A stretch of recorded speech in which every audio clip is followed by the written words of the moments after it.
Hello, friends. Hope you all are doing fine.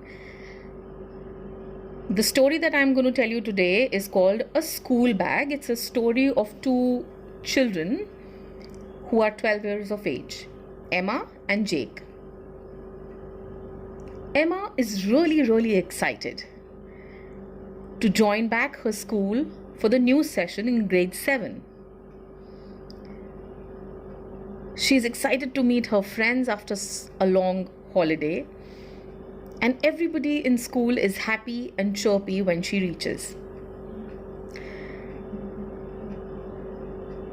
As they sit in their class, there is a new admission, Jake.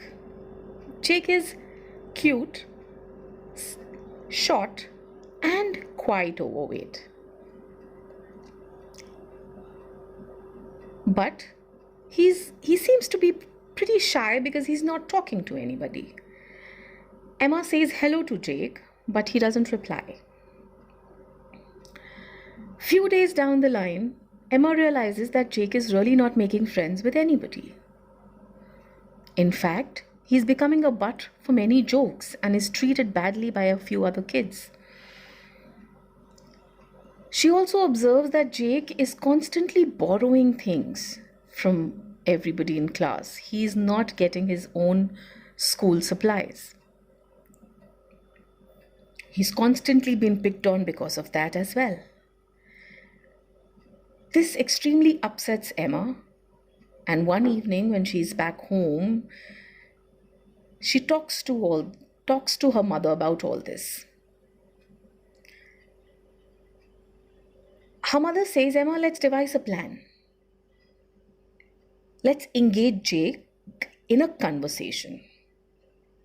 You don't have to lose out if he doesn't kind of talk to you the first day. Next day, Emma is all excited, and when she reaches school, and the moment she spots Jake, she runs towards him and asks, Hi Jake, how are you doing today? Jake doesn't respond. She carries on. Jake, can I ask you something? Why don't you make friends with anybody? Jake ignores her and walks away. Emma is not disheartened. She is confident that in a few days he will talk. The next day, she goes and sits beside him and asks him, Jake, can I help you? If you can't buy your supplies, can I get them for you? Jake again doesn't speak to her.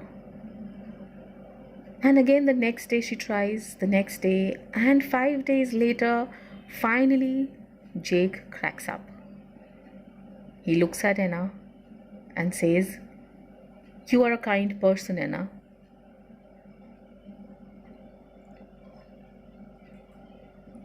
Anna says, Why don't you make a list of things and I'll get them for you? Jake says that I don't have a long list. I will just give you 3 things that I want. Get me a paper, pen, and pencil. Emma realizes that these are not the only things that he would need. He doesn't have a bag. He doesn't have books. And if he's asking for pen and pencil, he would need a pencil box, a sharpener, a rubber, everything. She makes a list in her head. On her way back home, she tells her mother about the list that Jake has given and about the list that she has made. Her mother is happy that Emma is so kindly helping a fellow student. They buy all that stuff on their way back home, and the bag is all set for things with Jake for next day. But Emma's mother tells her that I want the school principal to know about it so that all the teachers and other people also can think about Jake a little. Emma's mother meets the principal, gives her the bag, and tells her that this is the situation with the child. The principal is happy about the whole thing and agrees to give the bag to Jake. That afternoon, when Emma's mother comes to pick her up from school, Emma is all smiles from ear to ear. She is happy and she tells her mother that the principal called Jake today in his office and he gave him the bag. Emma had also left a little note in the bag for Jake. Jake found that note, and when he got back in his class, he looked at Emma and thanked her. They became friends forever.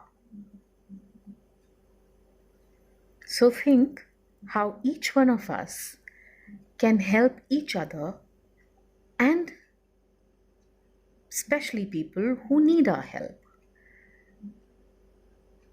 It's not about just being kind to give someone what you have, but it's about, if you have two things, you should be able to give one to the other person. You should also be able to observe people around you who need help. And that is what actually makes you kind.